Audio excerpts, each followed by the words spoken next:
Hello everyone, this is Michel Leviathan-Sorbet and this is a new episode of WojenNik TV. And this is an exceptional episode, an interview during which I have the absolute pleasure of presenting you Kevin McPartland, the author of Conquest of Paradise and of several other games.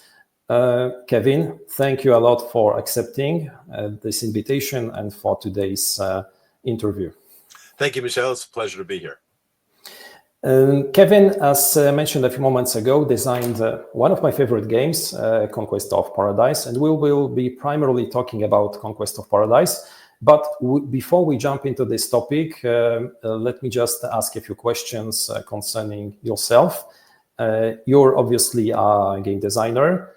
I know that also that you're an architect in private life, or rather you were an architect in the past years. Yep. So if you could tell us a little bit more about your passion for board games and how you became a board game designer, and what is your background? Okay, well, as you said, I'm an architect, licensed architect in the United States here. I don't practice architecture anymore. Now I teach at the local community college. I teach architectural technology, which is a lot of fun. It's trying to avoid retiring. So I live here in Maryland, about halfway between Baltimore and Washington, D.C., and in the suburbs. And this is where I raised my two kids. I'm now a grandfather. My grandson is about to turn 1 year old. So that's me. And how I got into gaming. Well, I first got into wargaming when I was 13 years old, a Boy Scout, and we got a thing as a Boy Scout. We got to subscribe to a magazine called, and I got it, Boys Life magazine, right? Which I found this copy at a yard sale. Oh, I remember those. Wait a minute, I remember this advertisement. Okay, this is an advertisement for Strategy and Tactics. This is from 1973. That's the advertisement that I saw, and it said a game with every issue of the magazine. I said, wow, that is so cool. Because even as a teenager, I was really into history. And so the idea that there'd be a game, why did Napoleon do that? That seems so dumb. Play the game and you find out, there's reasons for having done that, and reasons for why it was successful or not successful. So I was hooked. And so I just loved playing these games, played it with my buddies, discovered other games, discovered Avalon Hill games. And just, from the age of 13, I've been playing war games. And then when I was much older, of course, when I was in college, I dropped that for a while, more or less. And then a game came out called Settlers of Catan. And says, wow, what's this? And so now I love the intersection between war games and Euro games. So so now I love all kinds of games, all tabletop games. Can't stand computer games. So maybe I'm just too old for them. But I love tabletop games of all different types. I played some Dungeons and Dragons, and like I said, war games, Euro games, all these things. Okay. If I recall correctly, one of your first war games that you played was Winter War and Panzer Armee Afrika a long time ago. Yep. Then you also discovered Euro games such as Settlers of Catan, which, by the way, is one of the games which I believe is one of the most common ones which attracted people to board gaming. Still very popular, with in its 30s right now. It is turning 30 years old this year. It had a huge impact in the United States. It was the first Euro game to make it across the Atlantic. And so I know it was, the German people I knew would say, well, yeah, we've been playing these games for years. About time you guys caught up. But it had a tremendous impact in this country.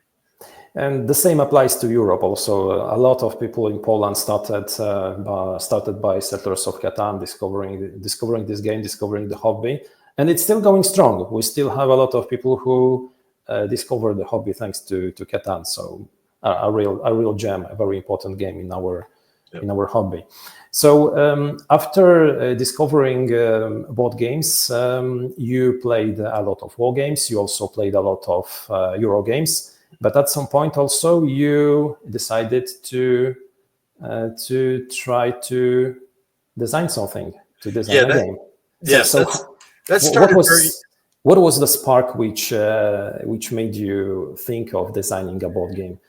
I'm not sure what the first spark was, because it's just all these games we got in the magazines. Every once in a while I was like, gosh, I think there's a better way to simulate that. Just so I started tweaking them right away, or started seeing things that I would have done differently.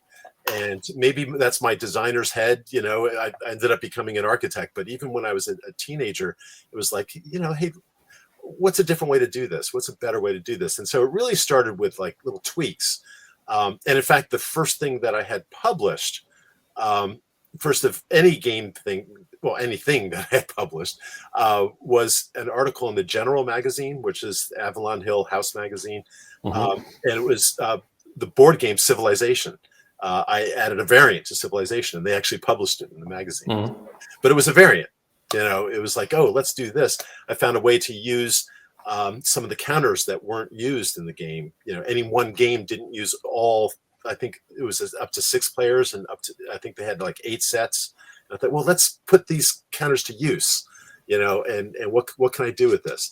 And so that actually got published. So the first thing I started doing was tweaking things until. Actually, very early on, I decided, you know what? I love these magazine games. They give you the forces, but how about a game where you can decide what forces to build?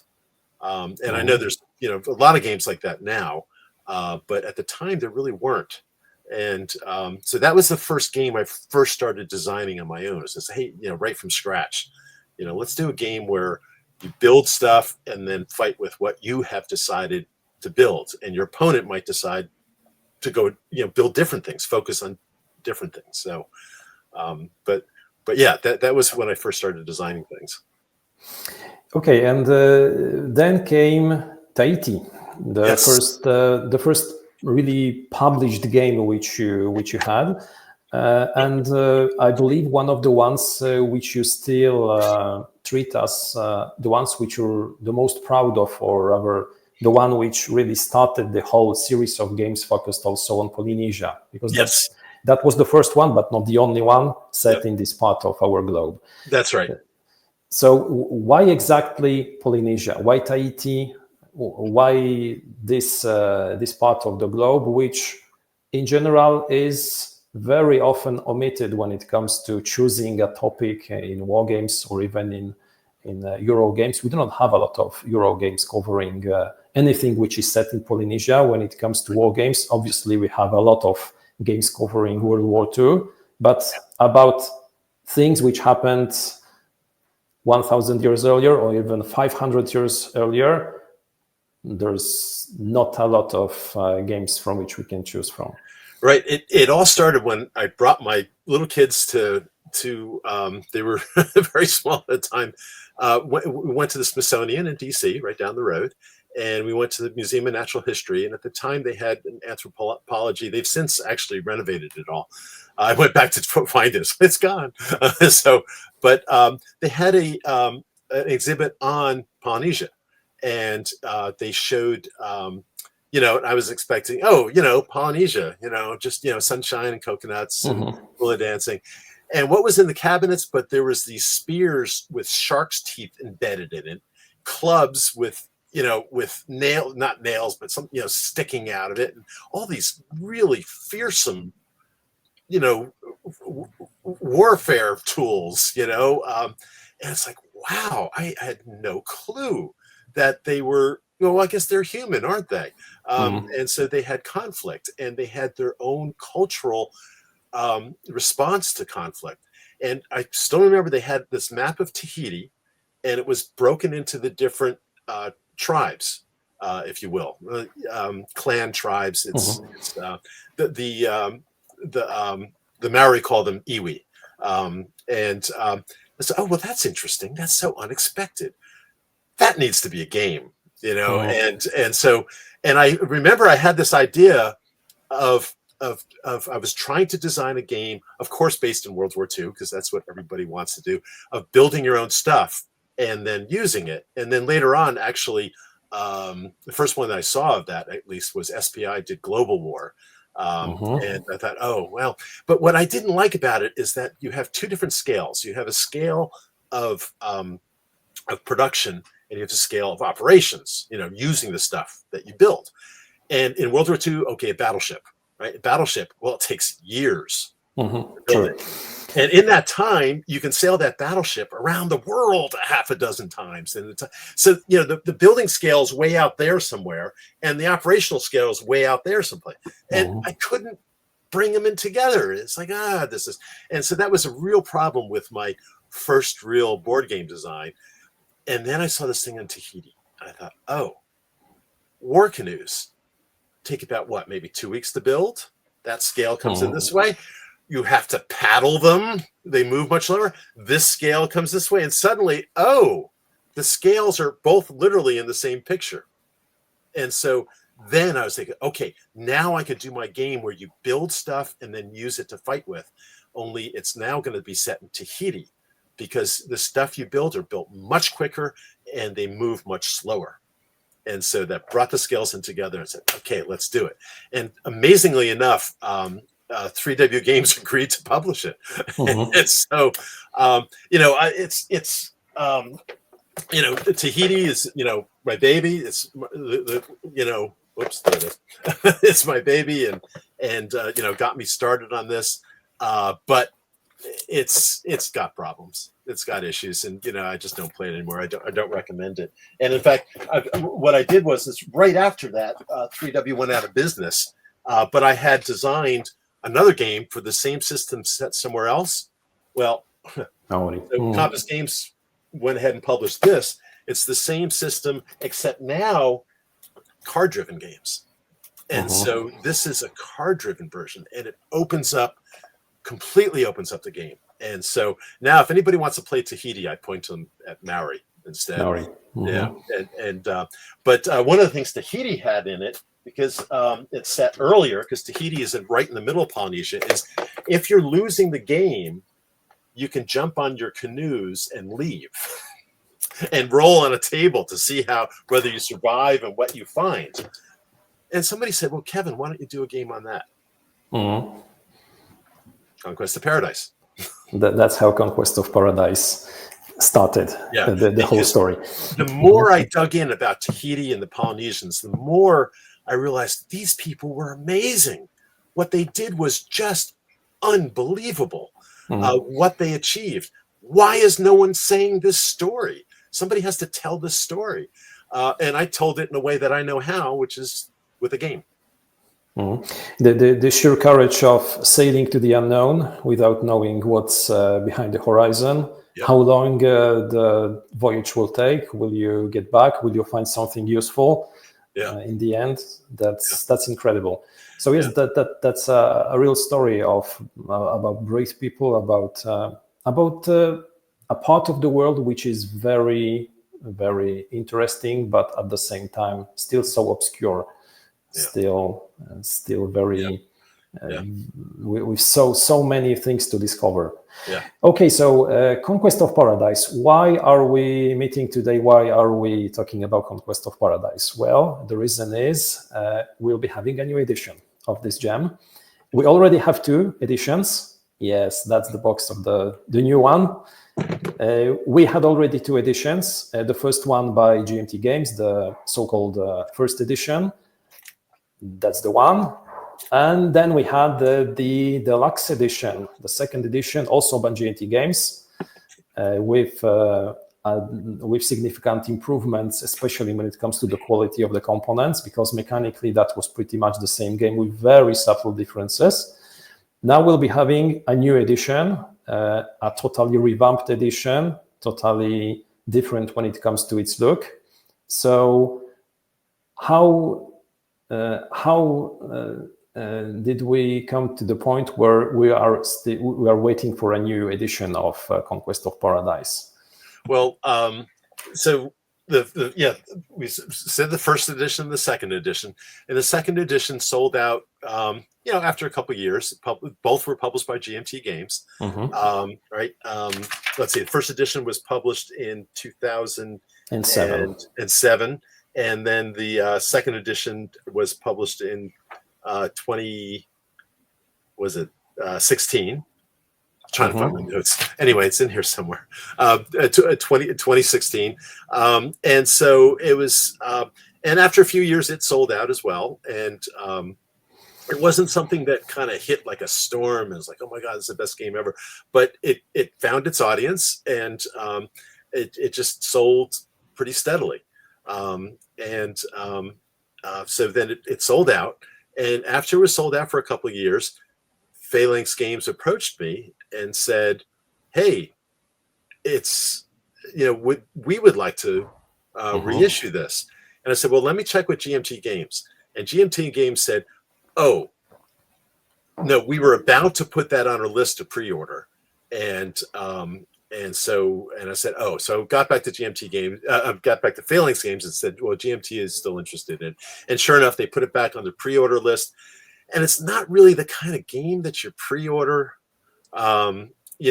It's because it's more of a Euro. It's kind of in between a war game and a Euro. And GMT is, their core audience is war games, and their core audience is not buying Conquest of Paradise. And so it struggled to get up the list of, to gather pre-orders.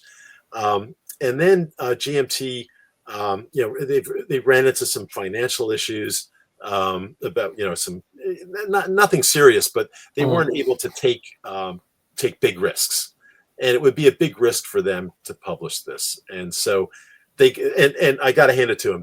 They were absolutely upright and forthright with me and said, "Look, we're going to have to drop it again because and you can have the rights back." And so and then Phalanx went, "Hey."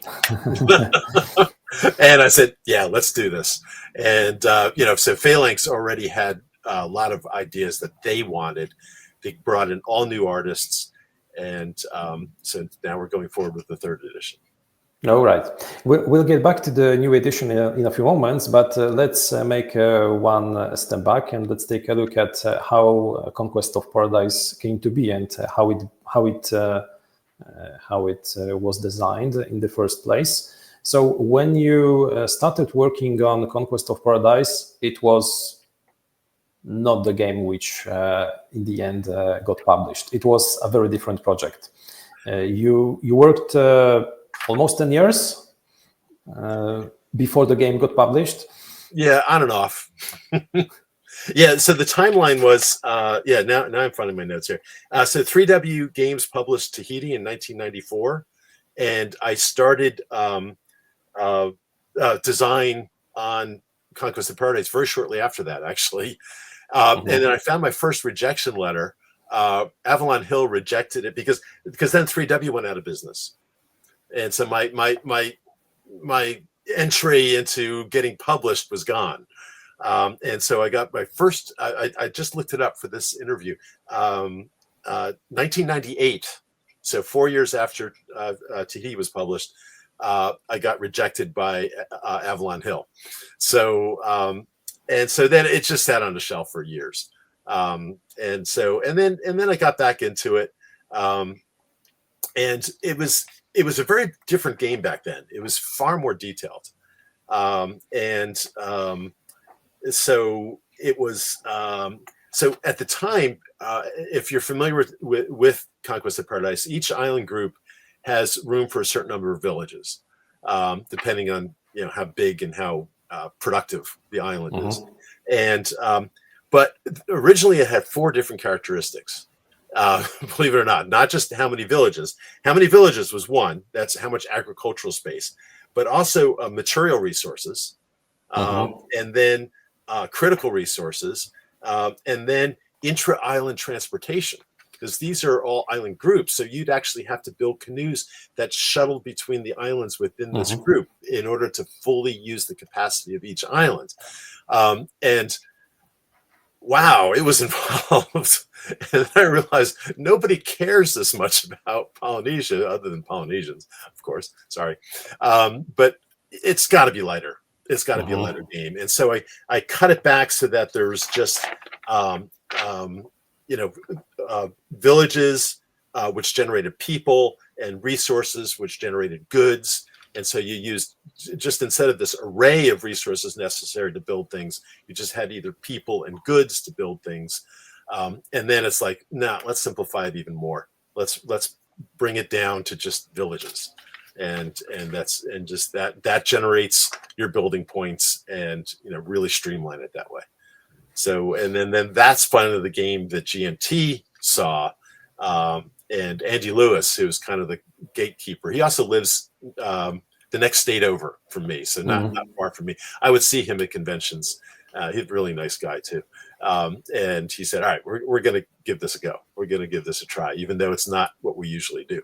So, so they published it in 2000. What'd you say? 2007. Seven. Yes. Yeah, 2007. But before it waited for a few years on the P500 list, I believe 3 years or something like that. Got that, yeah. Before it got published. But during this whole time, you still worked on the project. The game was developed. Were there any big changes which you made during this period? Something which you decided to totally delete from the project or add something significant? Were there any turning points maybe during the designing process? Not at that point, because by the time I had submitted it to GMT, I had pretty much gone through that whole process of whittling down to the real core of what made the game really hum. Okay. And so once GMT had accepted it, I thought, okay, they like the game, so I think it's pretty good. And so, unless I'm forgetting something, it pretty much was. One of the things I did was I went to every convention I could find to try to talk people into pre-ordering it. And so I got online and actually what's interesting is that there was another designer who was going through the same process at the same time with a slightly different outcome. He was trying to do this game on, again, a topic that no one cared about. It was this dumb game about the Cold War, a little game called Twilight Struggle. All right. It's a little slightly different outcome. So so at one point, Jason and I were at Jason Matthews and I were at the same little local convention, because he lives in Virginia, again, one state over, and nobody nobody was coming up to us. And at one point, one of us says to the other, "Hey, if you pre-order your game, I'll pre-order mine." And so we each pre-ordered each other's game.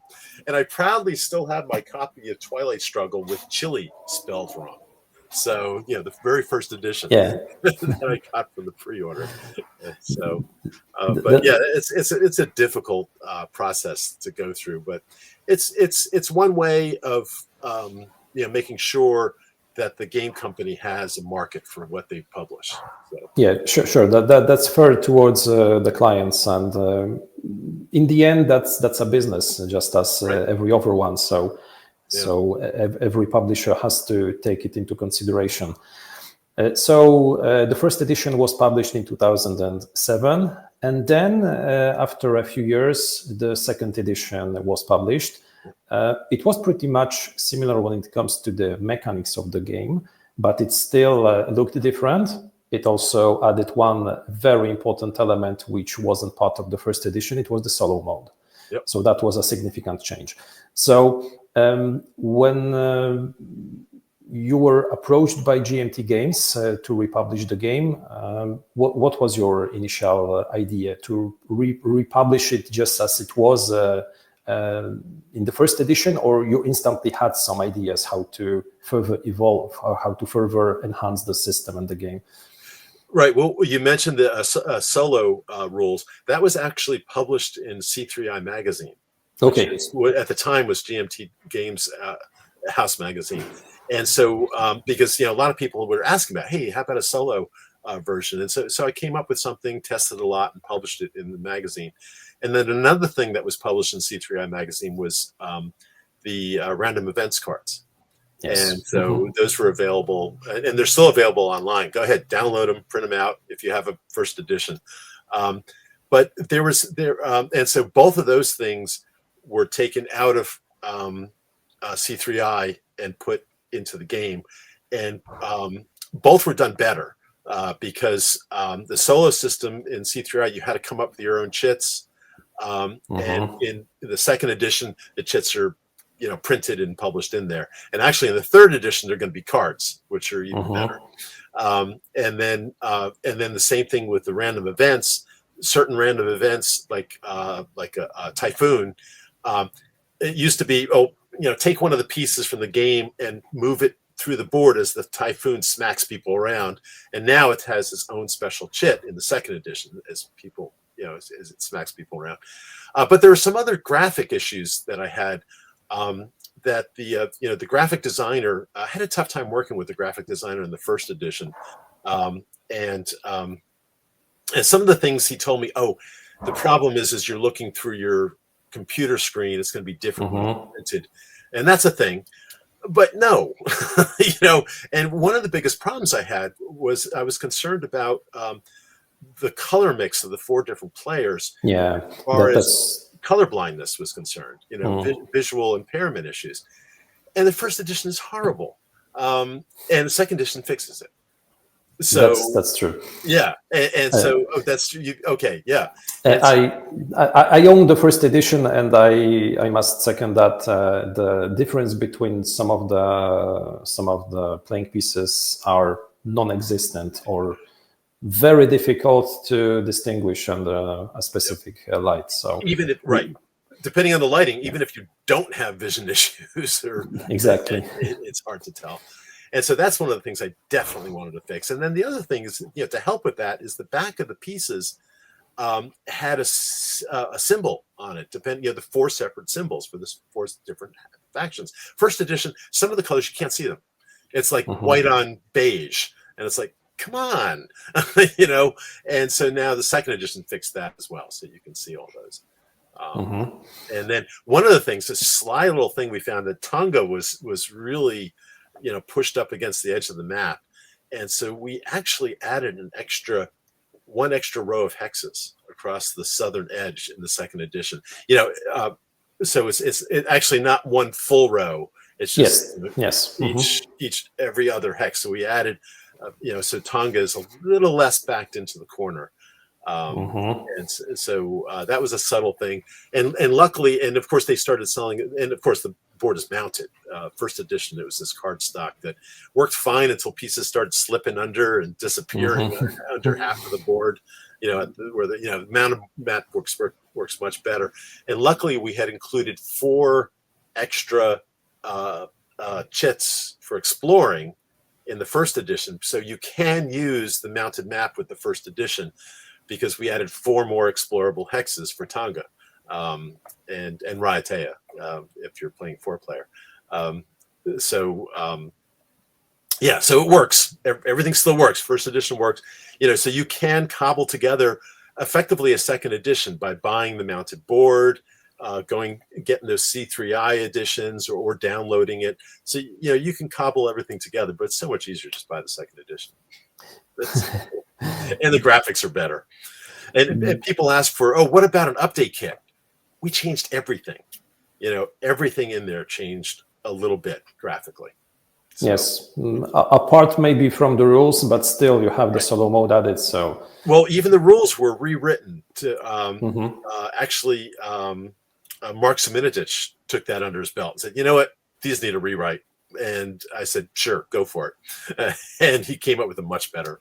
It just flows better. So, yeah. So that's how the second edition got published. But the second edition is sold out right now. A few years passed, and now we're discussing a third edition, a very different one, because as discussed earlier, it will be not a GMT Games edition, but this time a Phalanx edition. It will be different from the 2 others. It will have significant changes, mostly when it comes to how the game will look. Yes. Because mechanically, it will be probably very similar to what we already had. So what will be the major changes, if you can give us a brief? Well, the biggest thing is when you look at the board, it looks like, is this the same game? Because it's got rectangular tiles instead of hexagonal tiles. But it's set in a brick pattern so that each rectangle is adjacent to 6 other rectangles. And so, yes, it is the same game. It's the exact same game.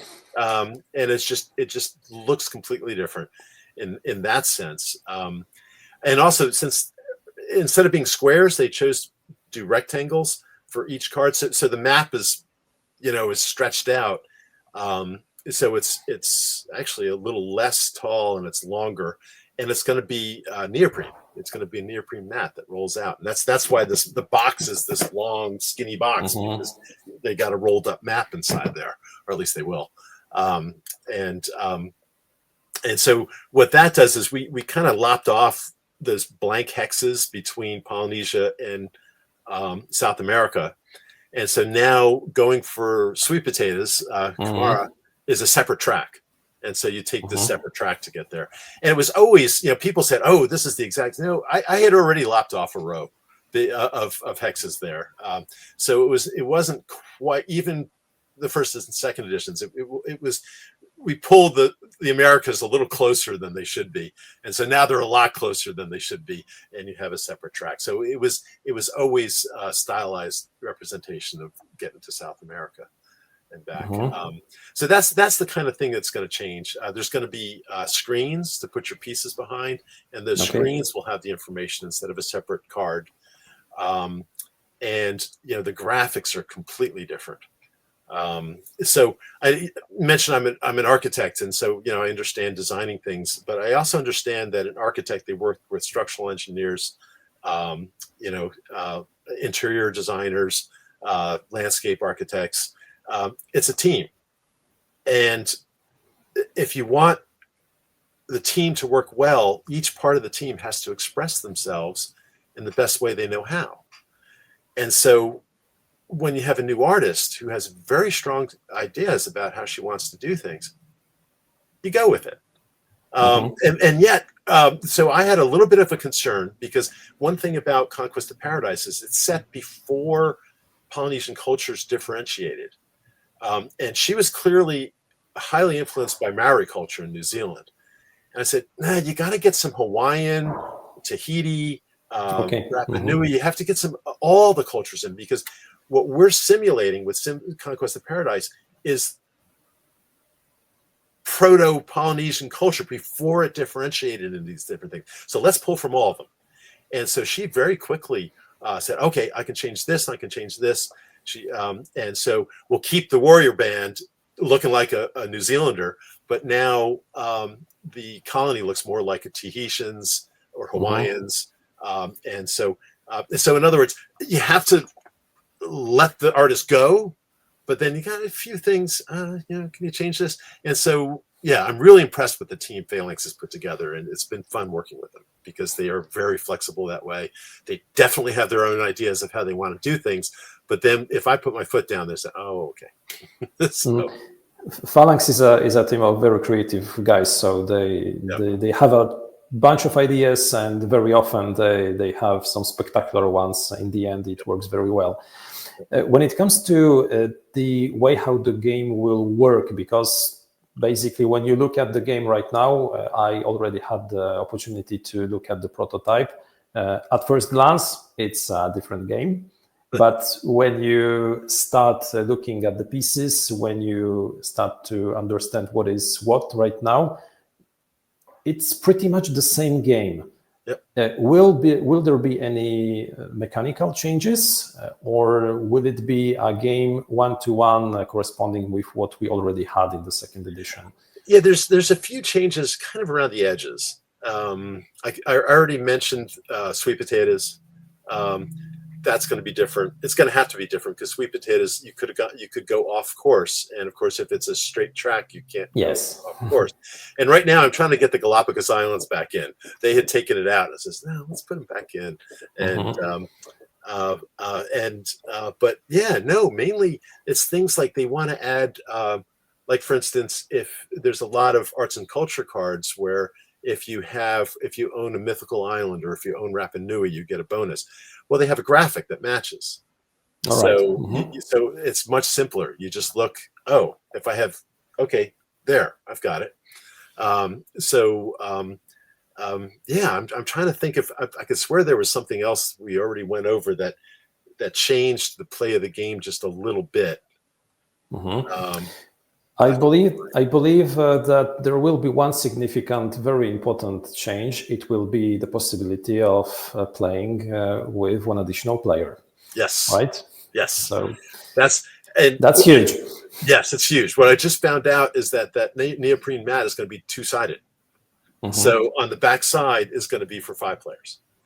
And what we're going to do is we're just going to pretend like it's going to be completely ahistorical, by the way. We're going to pretend like Fiji is Polynesian, which it's not. It's really Melanesian. So we're going to pretend like Fiji is Polynesian, and the whole area to the west of Fiji is unexplored. All right. So again, culturally, no. What did Godzilla pick them up from Melanesia and drop them in the middle? No, they moved gradually across the islands, moving to eastward constantly, and that's why this Conquest of Paradise you know and love shows all known islands to the west, and then at the edge of those known islands, that's Polynesia, and then boom, you go west from there. But so we're going to say, okay, let's use this side of the map too. Australia's still there. Some of the westernmost islands, I forget the Bismarck Island, they will still be there. But the nearest Micronesian and Melanesian islands are going to be now tiles that you can pull.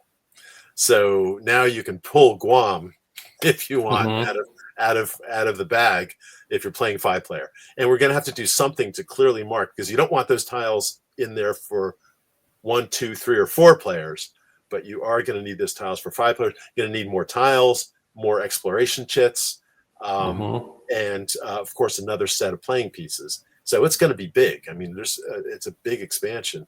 I'm not sure how Phalanx is handling it. Actually, I'm not sure if it's a separate box or if it's going to be included in the box or what. Whether that's an expansion or just a whole new thing in this edition. But it's going to be a big deal. It's amazing how well the ratios work, though. As far as if you just take those islands off the Conquest of Paradise board and put them into the bag, and that's another thing. You're going to have a cloth bag to pull things out of. Not the tiles. The tiles are going to stack, but pull the exploration chits. It's about right. Open ocean to atolls to islands to big islands. How many of those are big? The ratios are about right. And it works out quite nicely for a 5-player game. So if I understood correctly, the 5th player will be Fiji. Yes, Fiji. So that also means that it will be extremely crowded. Yes. Because Samoa, Tonga, and Fiji will be next to each other. All right there. Yep. All right. Yep. They're all right there. And meanwhile, Hiva and Raiatea are going like, good luck, guys. Because it's funny. Have a great day. Because I've heard, certainly after the game was published, it was kind of fun where somebody got online and said, okay, Samoa and Tonga, they cannot win. They're face to face with each other. They're going to lose every game. And Hiva and Raiatea are always going to win.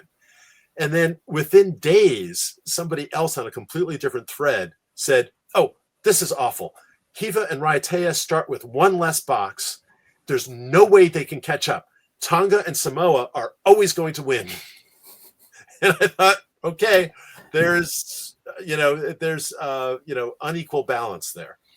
And if you have such contradictory info, that means that the game works correctly. Right. Yeah. And what I see in the future too, and we have, I got to admit, we have not tested this yet, but I'm fairly certain that for a 3-player game, it would also be an option to play with Samoa, Tonga, and Fiji. Mm-hmm. So all 3 players start right there, or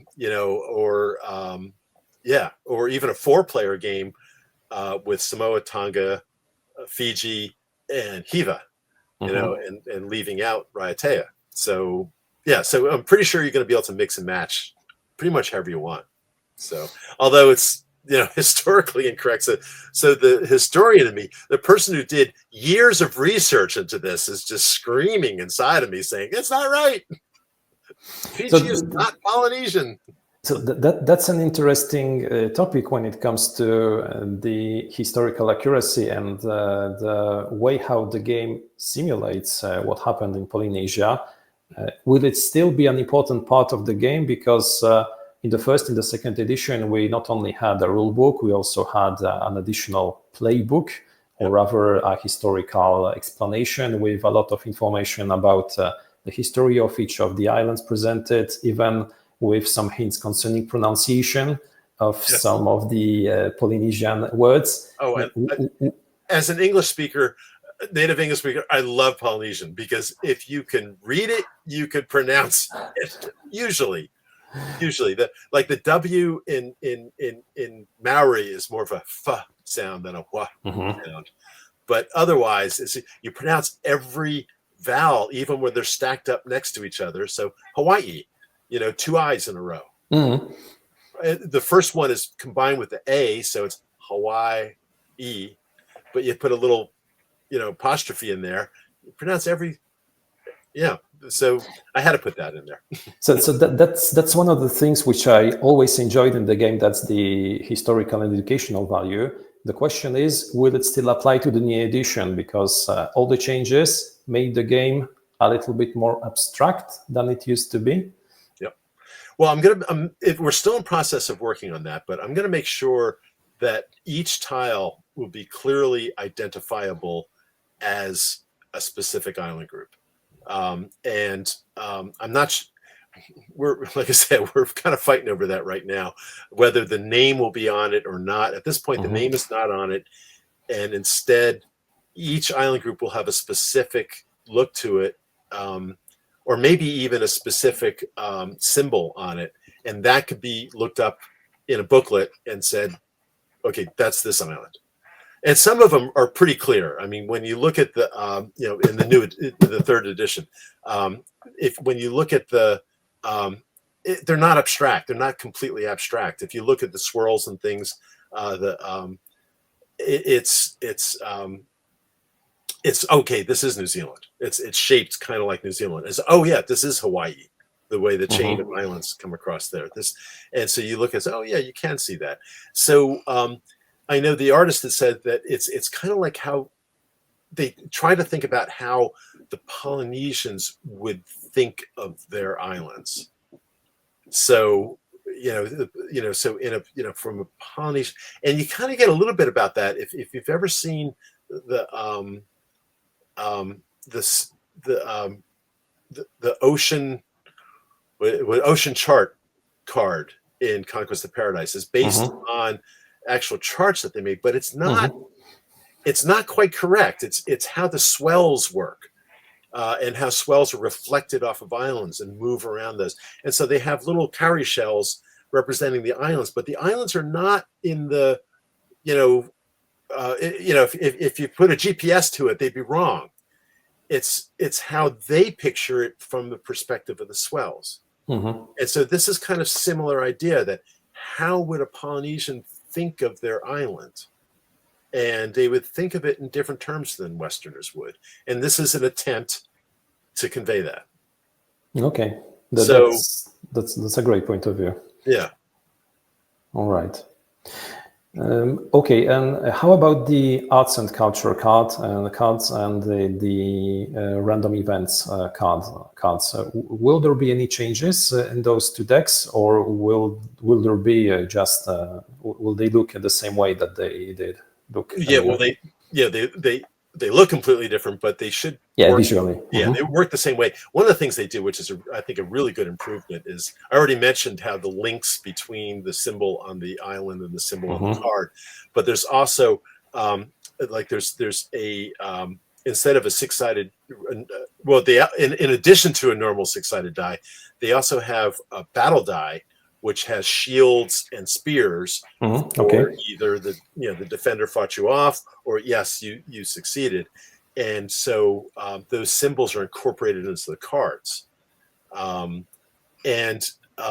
then one thing we had to change were which are the Polynesian fortifications. And at the time, the current game, there's 2 cards in the deck. 2, yeah. Yep, one of them stops a roll of 4, and the other one stops a roll of 5.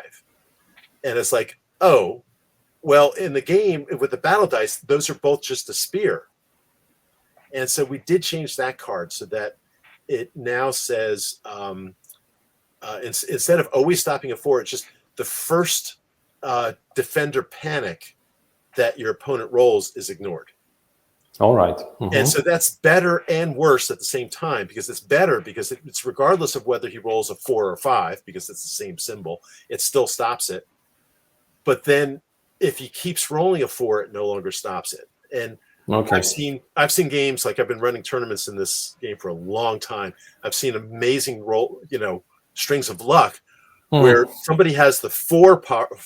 Yeah, because one of the cards is a 4, one's the 5. So somebody has the 4 paw card, and the attacker rolls 4 after 4 after 4 after 4, and it is like, and oh my God, I can't get through. And then I've seen the opposite, where somebody has the 4 paw card, and somebody rolls 5, 6, 5, 6, and this card is worthless, and so it stops those strings. You're sure of stopping one, but that's all you're going to stop. And so that's the kind of change. That's what I was talking about earlier, that little edge changes. That's one. Okay. Still only one severe deforestation as a final surprise. Yep. Yes. You never know if you're really going to win or not, unless you got an extra victory point. That's the beauty. Yes. Yeah. When it comes to the playing pieces, any changes, or will it be the same set of warrior bands, canoes? Yep, same set. Instead of having a star in the battle pieces, it'll have a black line through it. Each battle piece will have black lines. So the warrior bands, war canoes have black lines.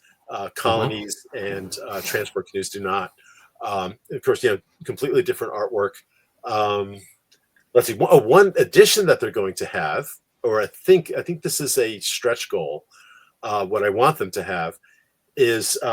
A lot of times people forget when they attack into the known lands, like in a 4-player game attacking Fiji or Guam or some of those other places.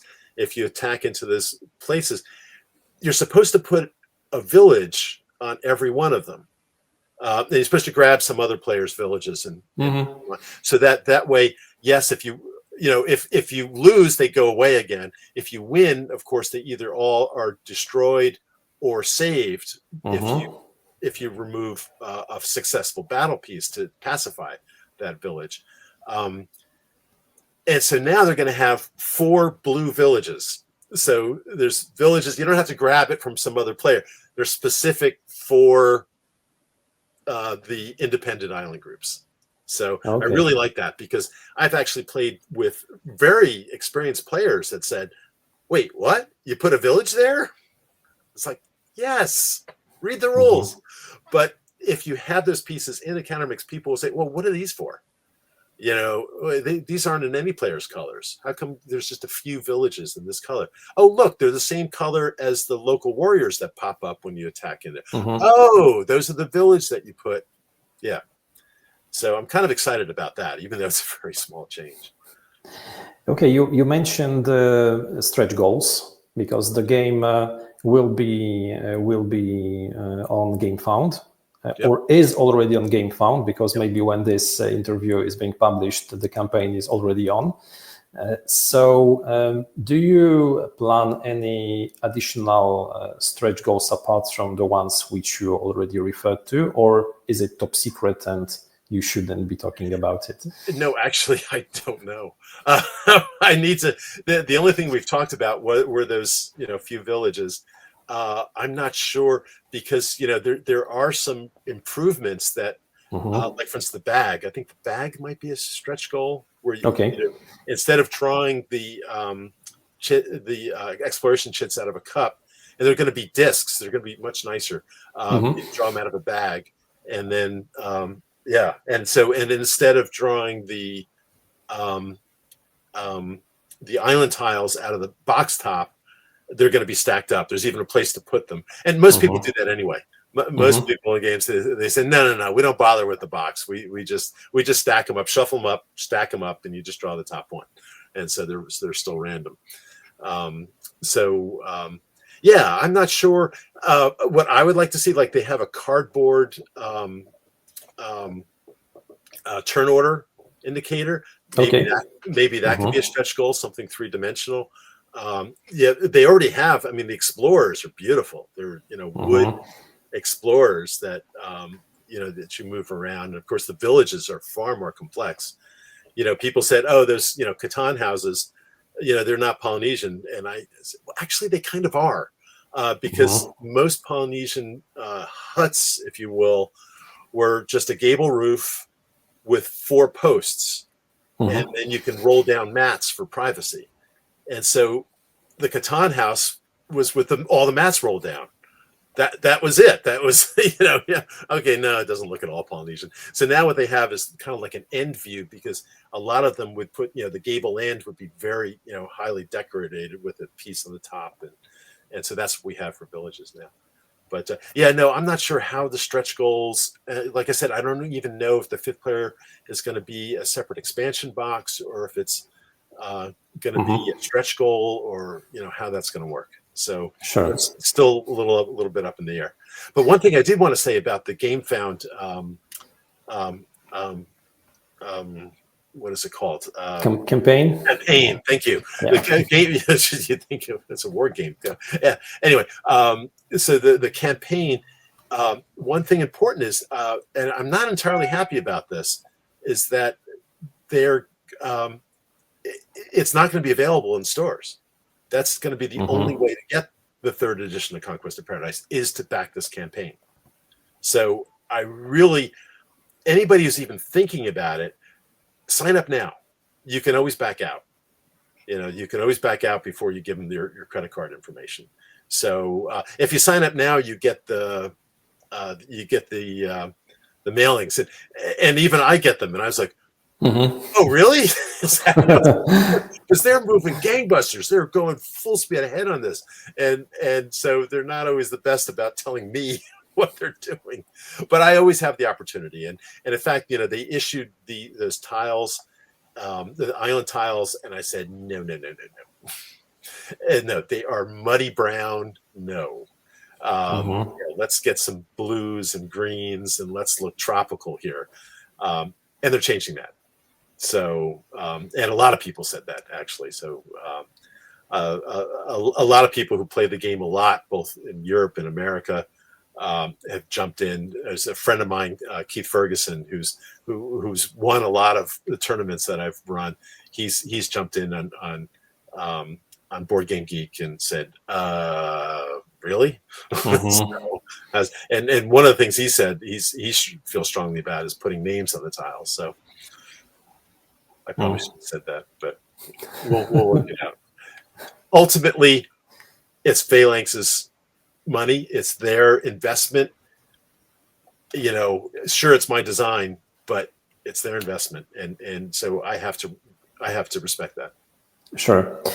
So fast forward to the moment when the campaign ends, hopefully successfully, and when the game gets published. Will there be any future plans which are related to Conquest of Paradise, or is it a sealed project and you prefer to focus on something else? Well, there is another project. I'm not sure if I should be talking about it or not. But what happened was when Phalanx first approached me with reprinting Conquest of Paradise, and GMT Games said, oh no, we're going to reprint it. Mm-hmm. And they weren't just saying that. I mean, they fully intended to. I feel bad that they weren't able to. I feel great about Phalanx picking it up, but Sure. yeah. But when that happened,